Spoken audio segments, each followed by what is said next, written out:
প্রিয় শিক্ষার্থীরা, আসসালামু আলাইকুম। আজকে আমরা পড়ব জীববিজ্ঞান দ্বিতীয় পত্রের দ্বিতীয় অধ্যায় পানির পরিচিতি।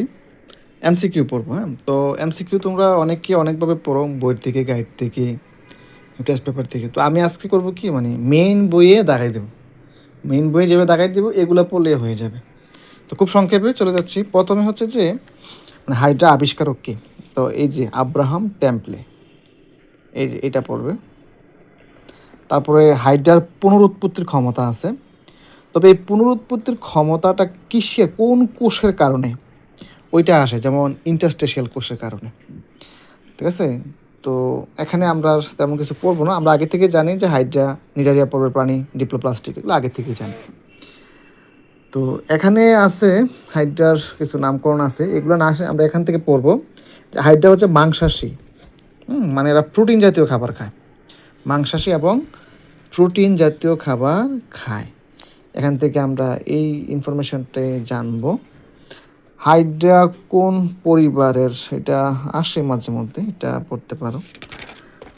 তারপরে আমরা চলে যাব যে এখানে হাইড্রার বর্ণনা আছে এখানে। তো হাইড্রার বর্ণনার মধ্যে মানে খুব বেশি ইম্পর্টেন্ট নাই, তবে এখানে আসতে পারে যে পদচাকতি, যে পদচাকতি আছে বা পাদচাকতি, এখানে সবচেয়ে কম কি থাকে, পদচাকতিতে সবচেয়ে কম থাকে আসলে নিউরোসাইট, আর কোর্সিকাতে সবচেয়ে বেশি থাকে নিউরোসাইট। এই কথাটা জানতে পারো। এখানে আছে মুকুল সৃষ্টি, এটা জানি আমাদের গ্রীষ্মকালে হয় ওই হাইড্রার, আর শীতকালে হয় যৌন জনন। এগুলো আমরা আগের অধ্যায়ে জেনেছি যে হাইড্রা দ্বিস্তরী। তো এর আছে অ্যাক্টোডাম, মাঝখানে একটা আছে ম্যাসোগ্লিয়া। হ্যাঁ, ম্যাসোগ্লিয়াটা অকুশী, এই জিনিসটা আমরা জেনে রাখবো। এই যে বাহিরের স্তরটাকে বলা হয় অ্যাক্টোডাম, ভিতরের স্তরটাকে বলা হয় অ্যান্ড্রোডাম, আর মাঝখানে আছে ম্যাসোগ্লিয়া। এই বাহিরের কোষে, বাহিরে থাকে 7 ধরনের কোষ। তো পরীক্ষায় যেটা আসে যে বাহিরে কোন কোষটা থাকে, তো জনন কোষ এবং নিউরোসাইট, এই দুইটা কোষ বাইরে সবসময় থাকে, এটা ভিতরে থাকে না। আর ভিতরে থাকে কিন্তু বাইরে থাকে না হচ্ছে পুষ্টিকোষ। তাহলে 3টা জিনিস আমরা এখানে জানলাম। বাহিরে থাকে হচ্ছে জনন কোষ এবং নিউরোসাইট, ভিতরে থাকে না। আর ভিতরে থাকে পুষ্টিকোষ, যেটা বাইরে থাকে না। এটা ফ্লাজেলাযুক্ত হইতে পারে, ক্ষণপথযুক্ত হইতে পারে।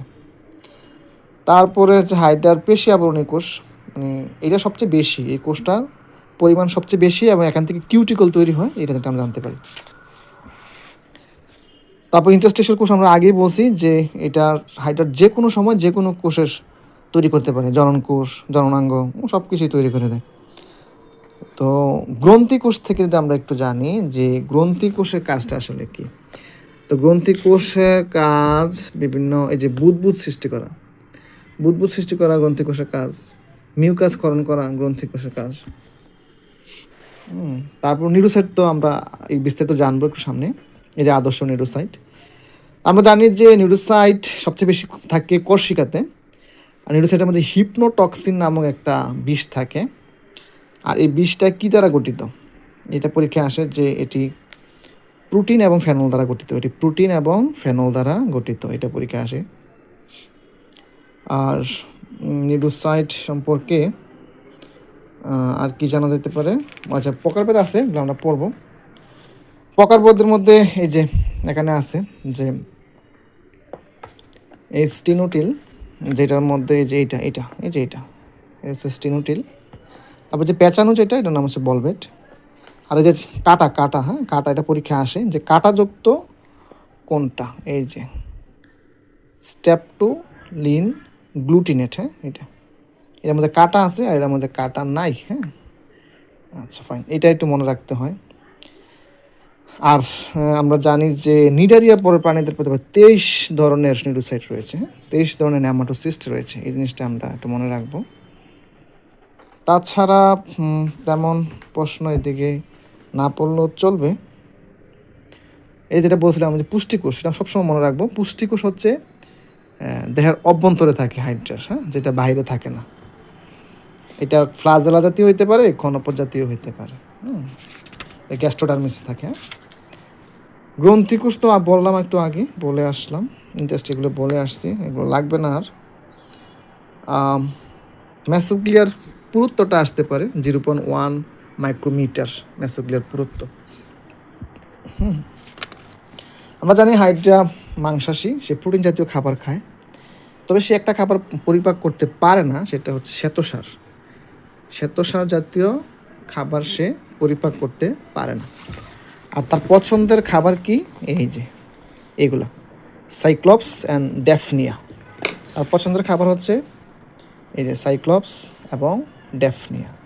এগুলো কি? এগুলো হচ্ছে আর্থ্রোপোডা পর্বের বিভিন্ন প্রাণী, হ্যাঁ, ক্রাস্টাসীয় সন্ধিপ্রতি প্রাণী। আর হাইড্রার পরিপাকটা সবটাই মানে অন্তঃপরিপাক যেটা দুই ধরনের, যেটা সিলিন্ডারেলে হয়, অন্তঃপরিপাক কোথায় হয়? সিলিন্ডারেলে হয়। তারপরে এখান থেকে আরও কিছু জানতে হবে না। চলন না, জানো লুপিং যে চলনটা, লুপিংটা আসলে স্লো, অধিকতর মানে ধীর গতি, একেবারে ধীর না, অধিকতর ধীর, অপেক্ষাকৃত ধীর, তবে এটা লম্বা দূরত্ব অতিক্রম করে। এটা একটু মানে কথা মনে রাখতে হবে, লুপিংটা হচ্ছে লম্বা দূরত্ব কিন্তু অধিকতর স্লো। জোকাচরণও বলা হয়, এটা শুয়াপাকার মতো চলে, এই কারণে এটাকে জোকাচরণও বলা হয়। আর তার হচ্ছে সমারসল্টিং বা ডিগবাজি। ডিগবাজি এটা দ্রুত চলন, ডিগবাজিটা দ্রুত চলন, তবে সে এটা দিয়ে স্বল্প দূরত্ব অতিক্রম করে। যখন অল্প কোনো জায়গায় সে অতিক্রম করবে তখন সে ডিগবাজিটা ব্যবহার করে। আর যখন সে ডিগবাজি দেয় তখন সে দুইবার লুপ সৃষ্টি করে, এখানে একটা লুপ সৃষ্টি হইলো আর এখানে একটা লুপ সৃষ্টি হইলো, দুইবার লুপ সৃষ্টি হয়, দেহের দ্বিগুণ দূরত্ব অতিক্রম করে, আর লুপিংয়ে দেহের অর্ধেক দূরত্ব অতিক্রম করে। আর সবচেয়ে স্লো পদ্ধতি হচ্ছে গ্লাইডিং, সবচেয়ে স্লো পদ্ধতি হচ্ছে গ্লাইডিং।